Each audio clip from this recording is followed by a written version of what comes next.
목양 칼럼에 적어놨습니다마는 기네스북에 오른 최고령의 사람은 프랑스인인 존 칼망이라는 그러한 할머니입니다. 97년 8월 4일에 122세 일기로 세상을 떠났습니다. 85세부터 펜싱을 시작했고, 그리고 110세까지 자전거를 탔다고 합니다. 그리고 21살부터 117세까지 이 흡연을 했다고 합니다. 96년 동안 담배를 피웠다는 거예요. 그런데 보통 담배 피우면 일찍 죽는 것 같은데 꼭 그런 것도 아닌 것 같아요. 이런 것을 볼 때 생명의 주인은 하나님이시에요, 보면. 아멘. 그런데 재미있는 에피소드가, 이 할머니가 90살 때에 옆집에 있는 이웃 사람 한 사람, 여자분이라고 기록이 나와 있습니다. 이 여자분이 와서 뭐라고 그랬냐면은 제가 한 달에 2,500프랑, 그러니까 달러로 400불에서 500불 정도 되는 돈을 당신이 죽을 때까지 줄 테니까 그 대신에 당신이 죽으면 이 집을 나에게로 달라, 이래서 계약을 했던 것이요. 이 사람이 생각할 때 자기가 47살인데 이 할머니가 1년이나 2년 살다가 곧 죽을 것이라 그렇게 생각했는 거예요. 그런데 100살이 돼도 안 죽어. 110살이 돼도 안 죽어요. 30년이 지나서 120살이 돼도 안 죽어. 그 대신에 누가 죽었냐면 옆집 사람이 죽어버려. 이 사람이 47살에 그런 계약을 했는데 77살에 자기가 죽어버렸어요. 그리고 옆집 사람이 죽고 나서 2년을 더 살다가 세상을 떠났습니다. 제가 그것을 보면 읽으며 느꼈던 게 뭐냐면은, 이 사람은 돈도 날리고 집도 날리고 다 날렸던 것이에요.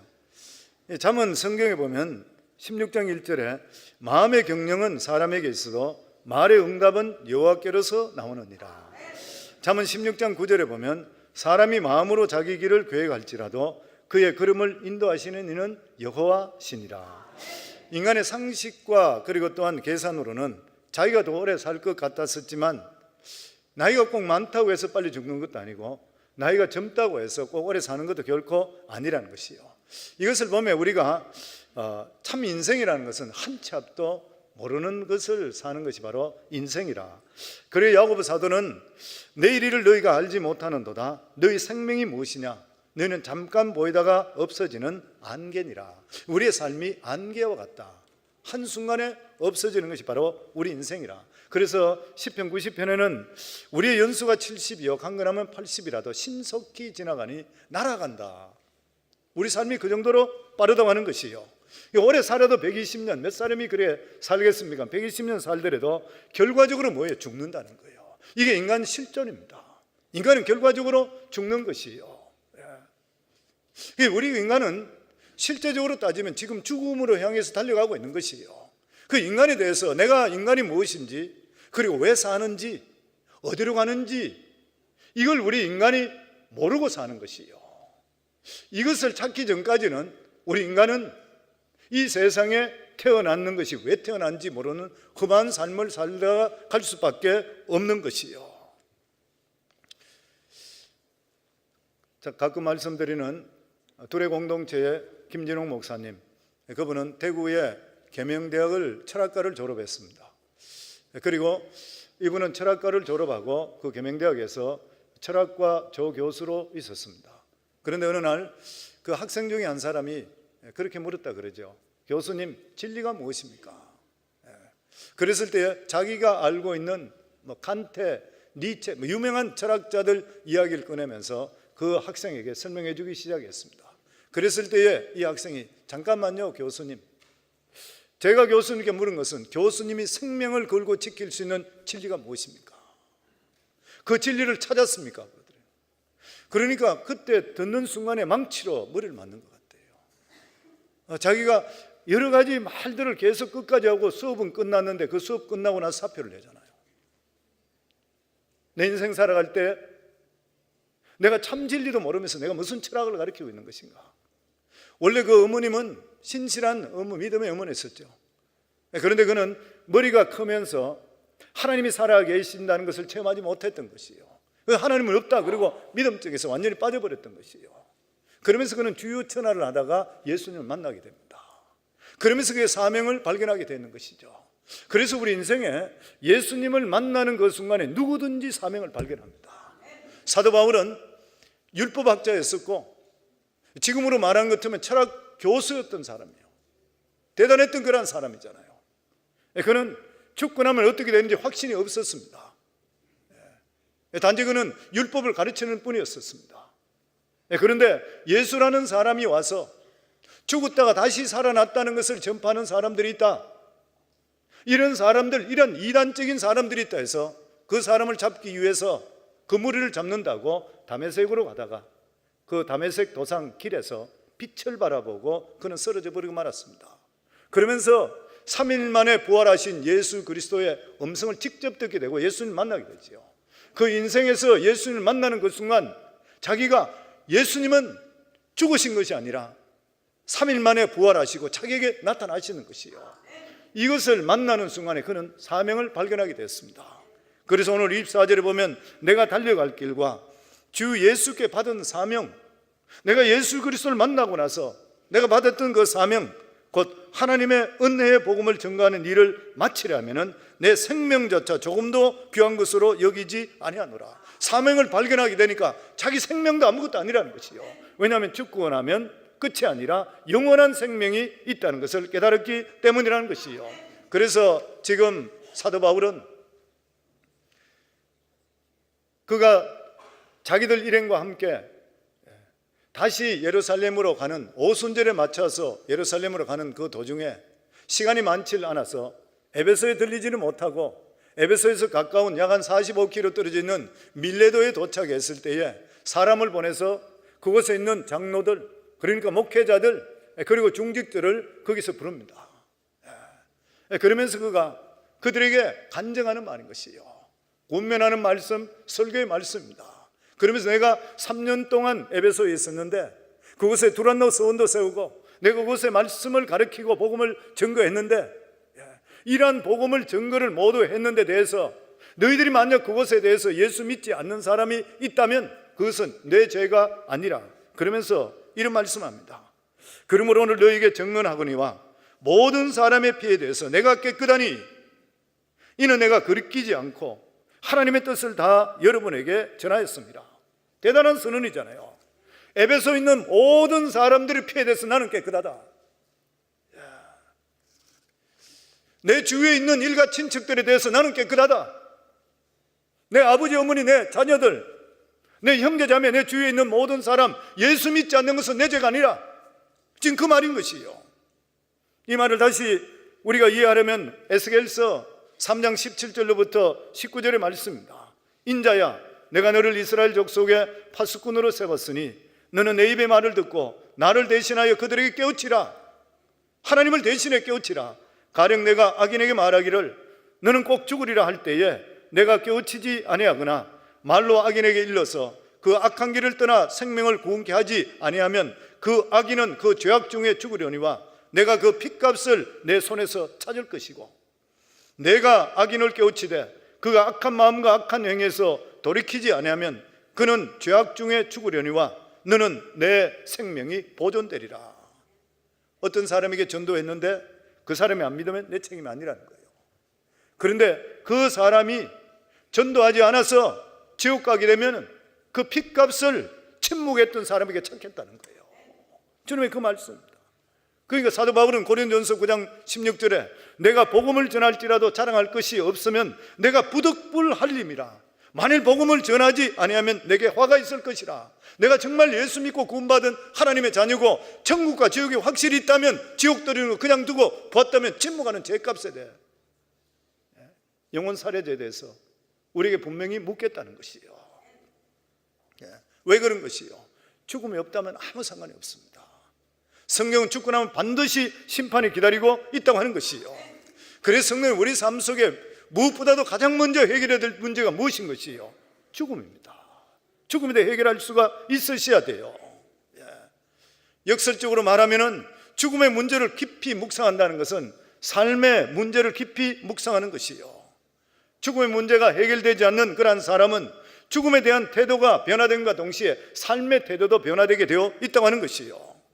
죽음 이후 심판이 있음을 믿는 사람이 가장 준비해야 될 것이 무엇입니까?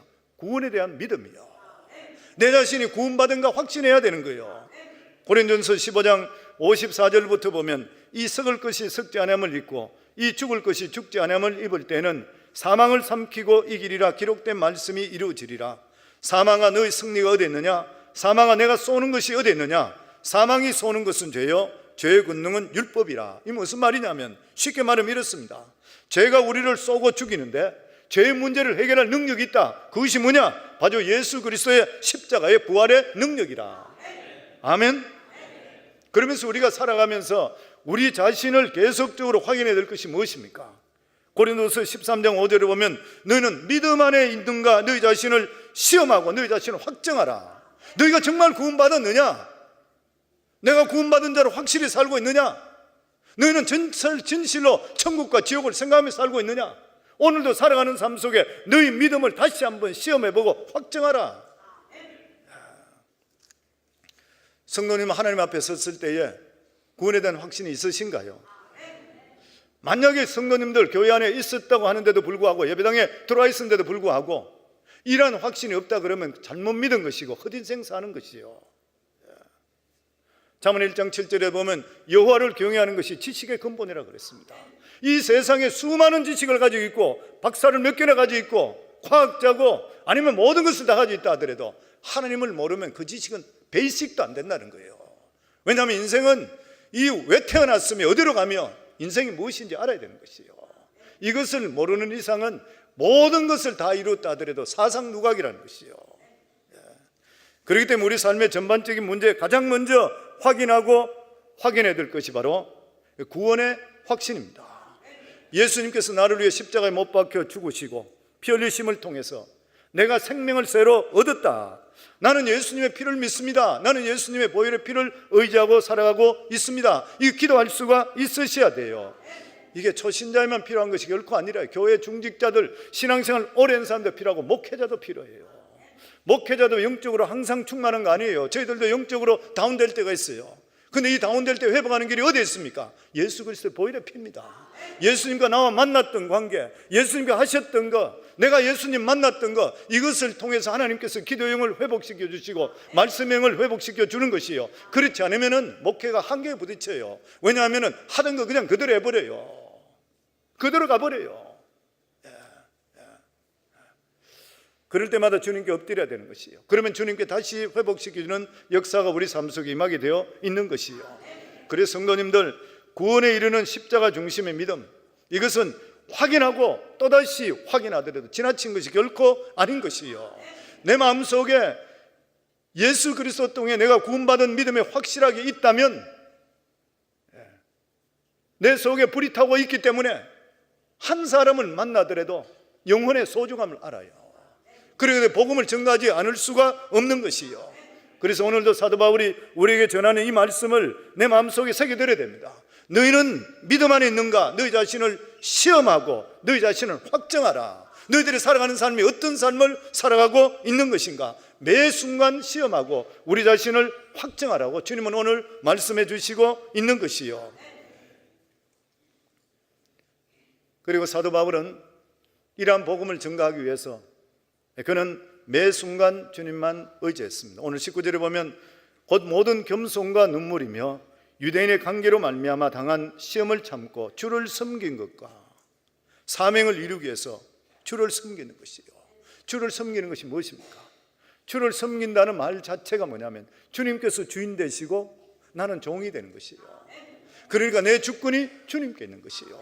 성도님, 주님을 섬긴다는 딴 것이 아니에요. 내 것이 없다는 것이요. 모든 것이 주님 것이요. 사도 바울은 살아갈 때 예수 믿고 구원받고 나서부터는 자기의 모든 삶에 주님을 의지했다는 것은 주님이 원하는 삶을 살았던 것이고 자기가 원하는 삶을 살지를 않았다고 하는 것이에요. 보면 그래서 우리가 사명받았습니까? 소명받았습니까? 그러면 굉장히 부담스럽습니다. 사실 굉장히 부담스럽습니다. 왜냐하면 그게 굉장히 긴장되는 그런 말씀이에요. 그런데 우리가 특별한 사명이나 소명을 받지 않았다 하더라도 우리 크리스찬들이 살아가는 삶에 주인만 확실히 세우시게 되면 하나님께 사명받은 자, 소명받은 자 똑같은 삶을 살도록 만들어 주시는 거예요. 다른 말은 무슨 말이냐 하면 내가 긴장될 때나 아니면 어려울 때나 여러 가지 힘들 그런 가운데서도 내가 주님만 주인으로 확실하게 믿고 산다고 하고 하나님 뜻 가운데 살려고 노력하면은 주님의 손이 나를 함께 주시는 것이요. 기도도 똑같습니다. 제가 기도에 대해서 말씀드릴 때 그런 말씀 많이 드리죠. 우리 그리스도인의 3대 생활 강령이 항상 기뻐하라, 쉬지 말고 기도하라, 범사에 감사하라. 그런데 쉬지 말고 기도하라. 24시간 기도해요. 근데 우리가 24시간 기도할 수 있습니까? 밥도 먹어야 되고 잠도 자야 되고 일도 해야 되고 돈도 벌어야 돼요. 그런데 우리가 24시간 어떻게 기도할 수 있어요? 하나님께서 우리에게 쉬지 말고 기도하라는 것은 매사의 모든 일에 기도부터 먼저 하라 그 말씀이에요. 우리가 살아가는 삶에 기도부터 먼저 해야 돼요. 하나님, 식사할 때도 감사합니다 기도하지요. 길을 갈 때도 오른쪽으로 갑니까 왼쪽으로 합니까 기도하지요. 핸들대 잡을 때도 기도하고 가야 되지요. 모든 일을 할 때 항상 기도하는 것이요. 이게 우리 살아가는 삶 속에 쉬지 말고 기도하는 것과 똑같은 것이요. 마찬가지로 하나님을 섬기고 하나님을 의지한다는 것은 매사에 나의 살아가는 삶의 주인을 하나님께 두시고 하나님께 물어보고 가는 것이요. 성경에 보면은 하나님께 잘 물어서 축복받은 사람이 있습니다. 대표적인 사람이 바로 다윗 왕이죠. 다윗은 다른 것보다 항상 하나님께 물었습니다. 그런데 묻지 않아서 망한 사람이 있죠. 사울 왕, 첫 번째 세운 왕이죠. 그 사람은 처음에는 겸손했고 인물도 출중했던 사람이요. 그런데 나중에 그가 왕이 되고 나서 교만해져서 하나님께 묻지 않았더라. 그래서 이 성경 말씀에 보면 다윗은 물었더라, 사울은 묻지 않았더라. 결과적으로 두 사람의 인생에 문제가 생기게 됐던 게 뭐냐면 한 사람은 물었고 한 사람은 묻지를 않았다고 하는 것이에요. 성도님들, 우리가 예수 그리스도로 말미암아 구원받은 하나님의 자녀고 우리가 하나님의 자녀 됐다는 것을 확인하시는 그 순간부터 하나님의 손은 절대로 저희를 떠나지 않습니다. 24시간 매 순간순간마다 하나님께서 우리와 함께 주시는 거예요. 성경에 보면은 하나님을 의지하면 이끌어 주신다는 성경 구절이 약 한 40여 군데 정도 되는데 그 중에 한 구절 보면 10편 31편 24절에 보면 그는 넘어지나 아주 엎드러지지 아니하면 여호와께서 그의 손으로 붙드심이라. 무슨 말이요? 하나님의 자녀도 넘어질 수가 있다는 것이요. 아마 어떤 성도님들은 오늘 이 예배 드리러 오시기 전에 어젯밤에 고민과 근심 때문에 아니면 어떤 고통 때문에 한밤 잠도 못 자고 오신 분도 계실 거예요. 고통 중에 계신 분도 계실 거예요. 성도들도 넘어지는 순간이에요. 그런데 성경이 우리에게 뭐라고 약속해 줍니까? 아주 엎드려지지 않는다는 거예요. 무슨 말이야? 아주 영원히 엎드려지지 않는다는 것이에요. 무슨 말이에요? 넘어지더라도 오뚜기같이 이렇게 세워 주신다는 거예요. 그 근거가 어디 있어요? 여호와의 손이 우리와 함께하기 때문인 것이요. 우리는 결코 넘어지는 존재가 아니라는 것이요. 왜냐하면 하나님께서 우리를 붙들어 주시고 있기 때문인 것입니다. 그래서 제가 구원에 대해 세 가지 때 말씀드릴 때 우리가 하나님께서 우리를 구원하실 때 우리를 붙잡아 주실 때 그 악수하는 것이 그냥 일반 악수가 아니라 로마식 악수라 그러죠. 이런 식으로 잡는다 그러죠. 잡으면은 우리가 실제적으로 믿음 안에 산다고 하다가도 보면 세상 따라가는 경우들도 생기고 그리고 믿음에서 떠나버리고 하나님이 계신가 안 계신가 모르겠다 생각하는 어느 순간에 손을 놓을 수가 있어요. 그럼에도 불구하고 보이지 않는 하나님의 손이 우리를 잡고 계시는 것이요.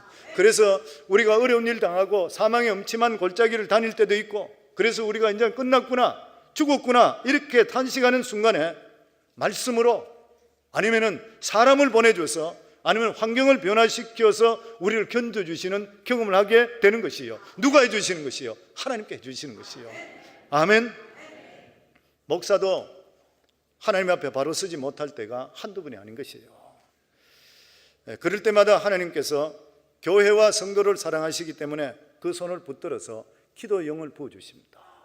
기도하게 만들어 주시고 다시 회복하게 하나님께서 만들어 주시는 것이요. 사도 바울은 이러한 하나님의 손이 함께 하시고 그리고 때를 따라서 이끌어 주셨기 때문에 하나님께 맡겨주신 사역을 다 감당할 수가 있었던 것이요. 그리고 또 오늘 여기 성경에 보면은 순종할 때 순종해야 된다. 때에 대해서 민감해야 된다. 오늘 22절에 23절에 보면 보라 이제 나는 성령에 매여, 지금 사도 바울이 성령에 매여 예루살렘으로 가는데 거기서 무슨 일을 당할지 알지 못하노라. 오직 성령이 각성해서 내게 증거하여 결박과 환난이 나를 기다린다 하니. 사도 바울이 지금 예루살렘에 가는데 성령에 매여 간다 그랬습니다. 영어 성경에 보면 compelled by the Spirit. 그러니까 이 성령의 강권적으로 얽매임 속에 가는 거예요. 내가 가고 싶어 가는 것이 아니에요.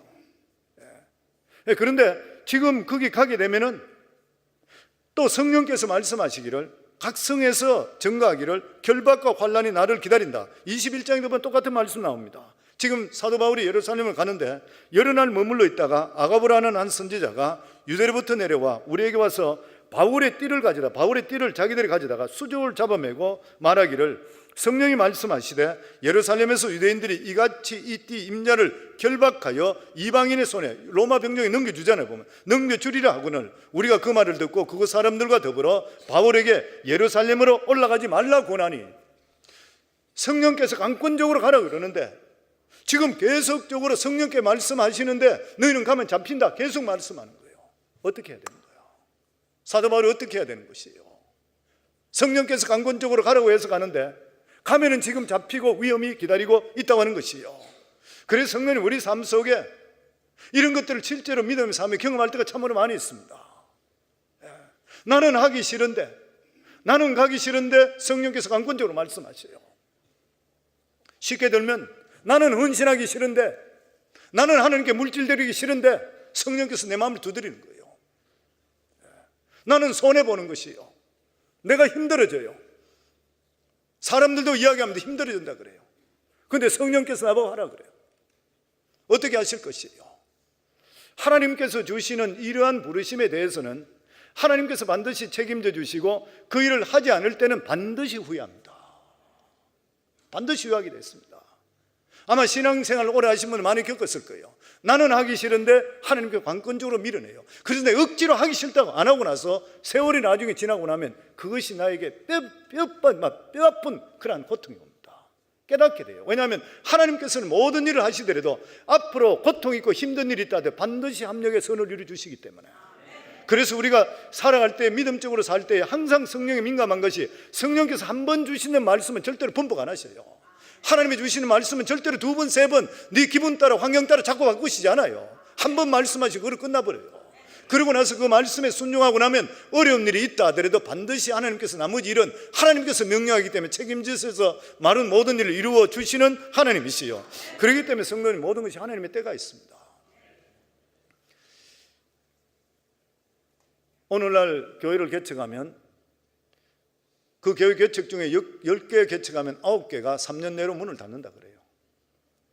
교회를 개척하고 복음을 증거하는 것이 얼마나 좋은 일입니까? 하나님의 뜻인 거 아닌가요? 얼마나 귀한 일인 것이요. 그런데 왜 9개가 문을 닫느냐는 거예요. 그게 무슨 말이에요? 하나님의 때가 아니라는 거예요. 때인 것입니다. 그래서 전도서 3장 1절로부터 보면 범사의 기한이 있고 천하 만사가 다 때가 있나니 날 때가 있고 죽을 때가 있으며 심을 때가 있고 심은 것을 뽑을 때가 있나니, 범사의 때가 있다는 것이요. 기도할 때가 있다고 하는 것이요. 금식할 때가 있다는 것이요. 선교갈 때가 있다고 하는 것이요. 성도님들 모든 것들이 다 때가 있습니다. 아무리 좋다 하더라도 하나님께 주시는 응답을 받을 수 있는 그런 때가 돼야 돼요. 그래서 우리들에게는 시간이 두 가지 시간이 있습니다. 헬라어로서 시간을 이야기할 때에 뜻을 말할 때 두 단어가 있습니다. 하나는 크로노스라 그러고, 그리고 하나는 카이로스라 그래요. 크로노스는 일반적인 시간이에요. 1시간, 2시간, 지금 시계 몇 시, 이런 시간이에요. 그런데 이 카이로스라 말은 특별한 시간입니다. 저에게는 1989년 9월 17일 날이 저에게 특별한 시간입니다. 그때 저는 성령의 침례를 받고 하나님을 실제적으로 환상 속에 음성을 듣게 되고 제 인생이 변화되는 그런 시간이었습니다. 예수 믿는 사람들은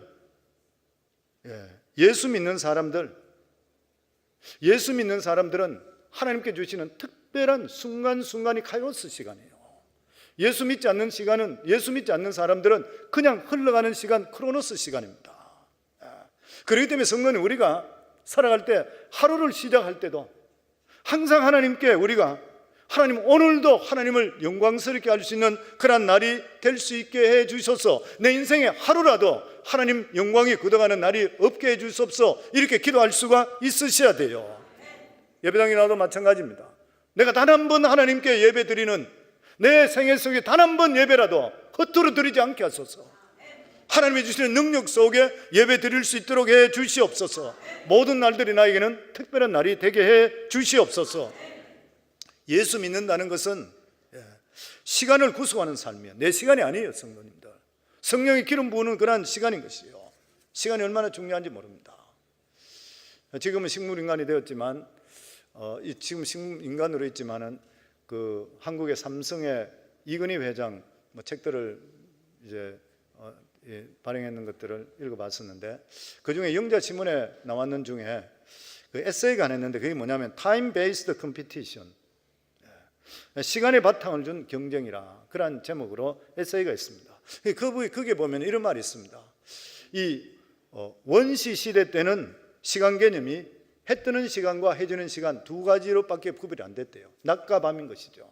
근데 농경 시대에 들어오면서부터 시간이 3분화되기 시작합니다. 아침 먹는 시간, 점심 먹는 시간, 저녁 먹는 시간. 우리가 아주 어릴 때만 하더라도 지금 시간이 몇 시쯤 됐어요 그러면은 아침 먹고 새참 시간이라는 이야기 들어요. 그런 이야기 들었어요. 그런데 이것이 산업화 시대로 들어가면서부터 24시간으로 기본 24시간, 1시간씩 갈려지기 시작합니다. 그러고 나서 정보 산업 시대가 되게 되니까 1시간이 아니라 초 단위로 활용하기를 시작하는 것이요. 그러면서 그 책에 보면 그 주장에 의하면은 10초만 먼저 주식 정보를 알게 된다 하더라도 수백만 달러, 수천만 달러 부자는 순간적으로 된다. 맞는 말이잖아요. 이제는 시간 자체가 경쟁력인 것이요. 얼마나 모든 일에 빨리 리스폰스 하는가 중요한 일인 것이요. 그래서 성경적으로 우리가 믿는 사람들은 시간을 아끼고 시간을 절제할 수가 있으셔야 돼요. 시간을 낭비하고 제때 시간을 지키지 않는 것이 죄악 중에 죄악인 것이요. 그래서 극단적인 사람은 이렇게까지 이야기합니다. 예수 믿는 사람이 저지를 수 있는 최고의 죄악은 지각하는 것이다. 제가 지난 주일날 말씀드렸듯이 하나님께 나와 예배 드린데도 지각하는 것은 병든 염소, 병든 양, 상처 있는 것, 흠 있는 것을 드린 것과 똑같은 것이라. 하나님께 준비하는 마음이 너무나도 중요한 것이요. 어느 분의 이야기인데 신문에 그런 것이 났다 그래요. 신문에 동료 거지를 때려서 상해를 입힌 이천식 거지 이야기. 그가 동료 거지를 때렸던 그런 이유가 뭐냐면은 일은 안 하고 자꾸 잠만 잔다기 때문이라. 그러면서 거기에 나와 있는 게 뭐냐면은 요즘 같은 불경기에 일은 안 하고 잠만 잔다. 엎어져서 잠만 잔다. 그래 두드려 팼대요. 그러면서 거기에 사설이 나와 있는 게 뭐냐면은 거지가 되어도 이 정도 의식 있는 거지가 돼야 된다 그래요. 성도님들, 거지도 뛰고 있는데 예수 믿는 사람이 새벽에 엎어져 잔다 하면 말이 돼요? 하나님께 일어나서 기도해야 되지. 제가 지난번에 우리 성도님 말씀드렸듯이 일하지 않는 분은 새벽이 풀타임 되셔야 돼요. 기도가 풀타임이 되셔야 돼요. 반응이 없어요. 거지도 뛰는 판인데 예수 믿는 사람이 일어나서 기도하지 않는다고 하는 것은, 그리고 엎어져서 잠만 잔다고 하는 것은 문제가 보통 많은 것이 아니라는 것이요. 직장이 없으신 부인들은 풀타임으로 기도하셔야 됩니다. 웃기만 웃고 아멘 소리가 안 나와요. 성령, 진짜 우리 믿는 사람은 하나님의 성령으로 이끌림을 받으려고 그러면 기도 안 하시면 안 돼요. 그리고 부인이 기도하시는 가정은 하나님께서 반드시 세워주세요. 아멘. 사도 바울은 시간에 대해서 철저했던 사람입니다. 디모데후서 4장 2절에 보면 너는 말씀을 전파하라. 때를 얻든지 못 얻든지 항상 힘써라. 범사의 오래 참음과 가르침으로 경책하고 경계하며 권하라. 때를 얻든지 못 얻든지 기회가 있든지 없든지 기회를 만들어서라도 하나님을 전가하는 일에 힘쓰라는 것이요. 다시 말하면 뭐예요? 우리에게 주는 크로노스 시간을 특별한 시간 카이로스로 바꾸라는 것이요. 너에게 주어진 시간뿐만 아니라 하나라도 놓치지 않을 뿐만 아니라 모든 시간에 하나님 영광 위에 사용할 수가 있어야 돼. 이게 우리들에게 하나님이 주시는 의무라고 하는 것이에요. 보면 사랑하는 성도님들, 우리에게 맡겨준 시간 언제 될지 모르지만 이 모든 시간을 정말 특별한 의미 있는 카이로스 시간이 될 수 있기를 주의 이름으로 축원합니다. 그리고 나서 이 사도 바울은 에베소 지도자들에게 권면합니다. 지도자들에게 권면할 첫 번째가 뭐냐면은 너희 자신들을 성찰하라. 사도 바울은 28절에 보면 여러분은 자기를 위하여 또는 온 양떼를 위하여 삼가라.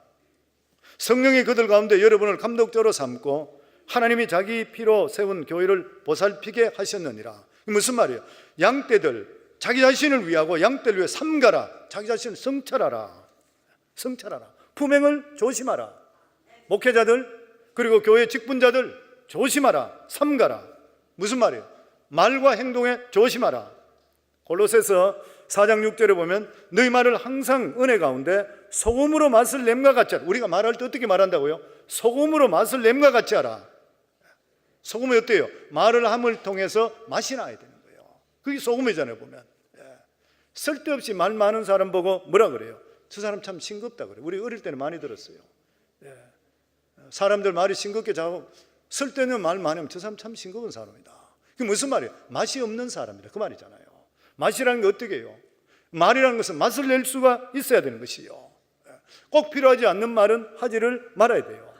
그렇다고 해서 입국 다물고 있다 한 번씩 터뜨리고 이러면 안 돼요. 경우에 맞게끔 적절하게 말을 하는 것이 얼마나 어려운지 모릅니다. 잠언 25장 11절에 보면 경우에 합당한 말은 아로새긴 은쟁반의 금사가니라. 이 경우에 합당한 말, 아로새긴 은쟁반, 기가 막힌 쟁반 위에 그리고 그 위에 사과라 얼마나 먹음직스럽냐는 거예요.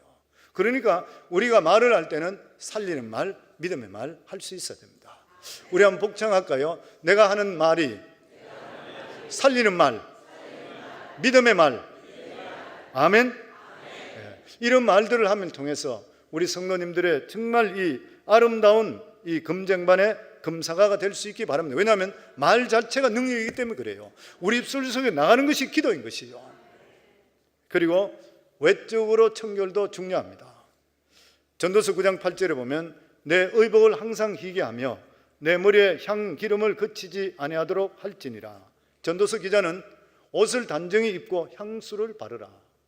성도님들이 활동할 때에 자기 자신을 청결케 해야 된다. 신자들이 종종 착각하는 것이 뭐냐면은 거룩한 삶을 추구한다고 하면서 수염도 잘 안 깎고 어떤 자기의 옷이나 뭐 여러 가지로 남들에게 혐오함을 줄 수 있는 이러한 행동은 결코 좋은 것이 아니라 그것은 결코 거룩이 될 수가 없다고 하는 것이요. 이렇게 하는 것을 믿음 있다고 착각하지를 말아라는 것이요. 그리스도인들은 외적으로 화려한 것을 요구하는 것은 아니지만 청결한 분위기를 줘야 돼요. 그 사람이 갈 때 항상 청결한 느낌을 받을 수가 있어야 돼요. 예전에 온두라스 단기 선교 갈 때 그 공항에 보니까 몰몬 교회 선교사들이죠. 젊은 이 자기들 결혼하기 전에 2년 동안 선교사로 자기들 헌신하는 아마 수십 명, 한 100명 가까이 되는 것 같아요. 공항에 쫙 서 있는데 그 더운데 양복 입고 넥타이 탁 메고 있어요. 아주 청결하게 보였습니다. 보니까 깨끗하고 세련된 그런 모습이 보이는 것이죠. 성도들은 교회 나올 때에 특별한 옷을 입고 나와야 됩니다. 옷을 좋은 입고 나오라는 것은 아닌 것이죠. 요즘 시대에 예배당에 나오면서 샌들 신다든지 반바지 입고 예배당에 들어오면 좀 문제가 있는 것이죠. 예배는 절대 그래 드리는 것이 아닌 것이요. 예배는 비싼 옷을 입는 것이 아니라 준비된 옷을 입고 오실 수가 있어요. 인생을 좀 멋지게 살 수가 있어야 됩니다. 똑같은 옷이더라도 다르게 입을 수가 있어야 됩니다. 헤어스타일도 좀 바꿔볼 수가 있으셔야 돼요. 유행에 따라 하는 것이 아니라 하나님께서 우리에게 주시는 풍성함을 더 누리며 사는 것도 너무나도 좋은 것이에요. 보면 아멘. 저는 우리 성도님들께 멋을 내란 말씀은 아니에요. 그렇지만 우리가 예배드리고 이럴 때는 항상 청결한 마음과 옷가짐을 나오는 것이 너무나 중요한 것이라. 그리고 나서 향기가 있어야 된다. 고린도서 2장 15절에 보면 우리는 구원받은 자들에게나 망하는 자들에게나 하나님 앞에서 그리스도의 향기니 성도의 삶은 예수 그리스도의 냄새가 나야 되는 것이요. 누가 보더라도 겸손한 사람, 사랑이 넘치는 사람, 이런 사람, 그런 향기가 몸에서 풍겨 나올 수가 있어야 돼요. 그리고 마지막으로 사도 바울은 이 에베소 있는 중직자들에게 이렇게 말합니다. 35절에 보면 범사에 여러분에게 모분을 보여준 것 같이 수고하여 약한 자들을 돕고 또 주 예수께서 친히 말씀하신 바 주는 것이 받는 것보다 복이 있다 하심을 기억하여 할지니라. 무슨 말이에요? 주는 삶을 살아라. 참된 기쁨은 나눠줄 때 일어납니다. 서로 나눠주고 섬기고 할 때에 기쁨이 들어오게 되어 있는 것이요. 성도, 우리 삶이 저수지가 되어서는 안 돼요. 우리를 통해서 물이 흘러갈 수 있는 축복의 통로가 되셔야 되지. 저수지식으로 들어오기만 들어오면 모여서 내놓지를 않는 그런 삶이 되면은 행복이 절대 없어지는 것이요. 우리가 물질을 하나님께서 받은 것도 나눠주기 위해서 받았다고 해서 나눠줄 수가 있으셔야 돼요. 저는 우리 성황교회 성도님 모두 다가 주는 삶을 살기를 주 이름으로 축원합니다. 만약 베풀고 싶은데도 불구하고 손에 쥔 것이 없어서 베풀지를 못하게 될 때는 하나님께 구하시기를 바랍니다. 구하는 목적이 어떤 부의 축적이 아니라 남에게 주기 위해서 드려지는 기도는 하나님께서 반드시 들으시고 응답합니다. 성도가 돈 벌고 출세하는 그런 이유는 그 목적이 뭐냐면은 주기 위해서 하는 것이에요.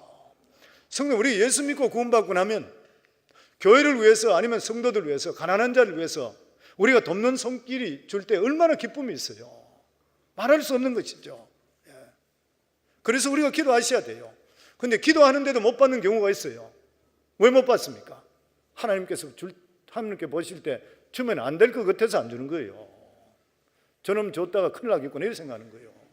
왜냐하면 주고 나서 그걸 통해 믿음에서 더 떨어진다고 하면 하나님 안 주시잖아요. 그래서 성도님들, 저는 우리 성도님 다 부여해 줄 수 있기를 주 이름으로 축원합니다. 근데 진짜 부여해 주려고 그러면은 부여 법칙을 아셔야 돼요. 어떻게 하면 부여해 줄 수 있는지. 그 첫 번째 부여 법칙이 뭐냐면은 주는 삶을 사셔야 돼요. 하나님의 뜻은 우리가 가난하고 힘들게 사는 것이 하나님의 뜻이 결코 아닌 것이요.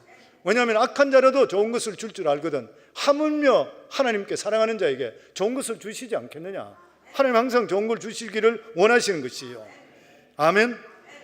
그런데 누가복음 6장 38절에 보면 주라 그리하면 너에게 줄 것이니 혹 후이되어 누르고 흔들어 넘치도록 하여 너에게 안겨주리라. 너의 헤아리는 그 헤아림으로 너희도 헤아림을 도로 받을 것이라. 우리가 주게 될 때 하나님께서는 흔들어서 넘치게 해서 우리에게 안겨준다고 하는 것이에요. 오늘날 수많은 사람들이 부요해지기를 원하고 있습니다. 그런데 부요의 법칙을 이행하지를 않는 것이에요. 하나님의 부요의 법칙은 첫 번째가 주는 법칙이요. 줄 수가 있어야 돼요. 받으려고 그러면 거지 근성이 됩니다. 받아 먹기만 하면 거지 돼요. 아마 우리 성도님 중에서 제가 사드리는 월남국수 많이 드신 분도 계실 거예요. 나 공짜로 잘 안 먹어요. 왜냐하면 거지 근성 될 것 같아 그래요.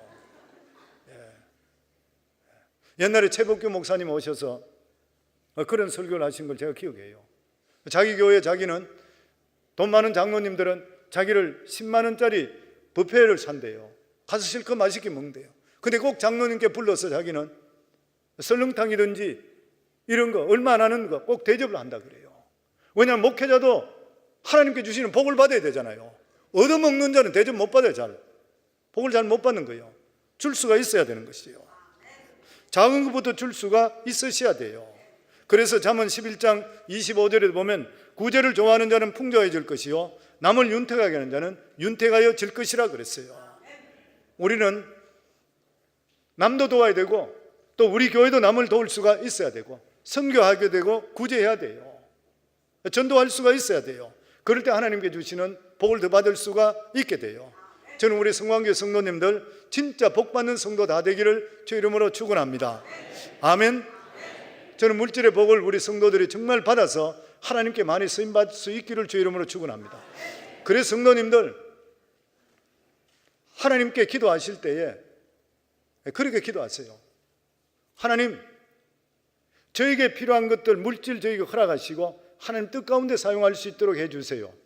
마음껏 한번 하나님께 쓰임받는 그릇으로 한번 들어서 주세요. 만약에 하나님, 내가 하나님 뜻 가운데 사용하지 못하고 하나님 주시는 복을 내 것이라 생각하고 저수지식으로 담아 놓는다면 하나님께 싹 비워 가세요. 기도하세요. 하나님은 살아 계시기 때문에 안고 일어섬을 아시기 때문에 반드시 하나님께서 들으시고 그런 작정을 하시면 축복해 주십니다. 그리고 동서사방에 눈으로 보는 데마다 하나님 길을 다 열어주셔요. 내 것을 움켜잡지 않고 하나님께서 원하시고 기뻐하는 삶에 내가 헌신하게 될 때는 반드시 하나님의 이러한 부유한 축복이 있게 돼요. 그러니까 지금 사도 바울은 마지막으로 에베소 성도들에게 권면한 게 뭐예요? 받으려고 하지 말고 주라. 그러면 에베소는 반드시 하나님의 주시는 놀라운 축복이 그것에 임하게 될 것이라. 저는 우리 사역자들에게도 그런 이야기를 가끔 합니다. 10의 1조에 대한 이야기를 해요. 성도들의, 우리 중국 성도님들에게도 그런, 우리 중국 전도사님의 그런 이야기예요. 모든 분들이 다 그런 이야기합니다. 사역자들이 성도들을 생각해서 불쌍하다고 생각하고 하나님의 법칙을 가르치지 않게 되면 그 죄값을 사역자가 다 받는다 그래요. 그러면 제가 그 이야기예요. 예전에 이디오피아에서 30년 이상 선교했던 선교사님이 미국으로 다시 돌아왔는데 너무너무 30년 동안 가난해서 사람들이 굶고 살아요. 그래 돌아와서 하나님께 엎드려 기도하면 하나님, 저 사람들 제발 좀 잘 살게 해주세요. 그러니까 성령의 음성이 들립니다. 네가 하나님이잖냐. 깜짝 놀랐던 거예요. 하나님, 제가 어떻게 하나님입니까? 내가 불쌍히 여겨야 되는데 네가 불쌍히 여기냐. 하나님의 축복의 법칙이 있는데도 불구하고 네가 가르쳐야 했으니까 네가 하나님이잖냐. 거기서 깜짝 놀라는 것이요. 30년하고 은퇴하러 도로 이디오피아로 돌아갔죠. 이디오피아에 돌아가서 가장 자기가 살던 마을이 그 전체에서 가장 못 사는 마을이었어요. 하나님 법칙대로 가르쳐 주세요. 주는 것, 하나님께 드리는 것, 10의 1조 정확하게 가르치기 시작했어요. 그 가르치고 나서 3년 만에 그 전체 이디오피아 전체에서 자기 부족이 최고 부족이 됐다 그래요. 그 안정이 있습니다. 성도는 하나님 말씀은 1.1핵도 변함이 없어요. 우리가 구원받고 예수 그리스도 믿고 구원받는 것을 믿으시는 것이 확실하시다면 하나님 말씀은 창세기부터 계시록까지 한 점도 모두 이루어지고 어김없이 우리 삶 속에 이루어주는 것이요. 주시기 바랍니다. 잘 되시려면 하나님 뜻 가운데 사용하시기 바랍니다. 그러면 반드시 살아가는 삶의 부요는 하나님이 책임져 주시는 것이요. 오늘 사도 바울은 에베소 장로들에게 권면합니다. 너희가 예수 믿는 거 확실하냐? 너희 자신을 시험하고 확정하라. 구원받은 거 확실하냐? 오늘 이 시간에 우리 성도님들 예수 믿는 거 확실한가요? 죽어도 천국 가는 거 확실한가요? 예수님께서 나의 생명이 된 거 확실한가요? 내 자신을 시험하고 확정해야 돼요. 이것을 확정할 수 있는 사람은 반드시 사명받은 삶을 삽니다. 허투루게 시간을 크로노스로 보내지 않아요. 한 시간 한 시간이 카이로스예요. 특별한 시간을 하나님께 우리에게 주시는 것이요. 그리고 성령의 말씀에 민감해야 됩니다. 끊임없이 성령은 우리 속에 말씀해 주는 것이요. 그리고 믿음의 삶은 항상 자기를 성찰하는 삶을 살아야 되고, 그리고 하나님께서 우리의 삶에 부유하길 원하시는데 그것은 바로 우리가 먼저 줄 수가 있으셔야 돼요. 이 말씀 받으시고 승리하는 우리 복된 성도 다 되기를 주 이름으로 축원합니다.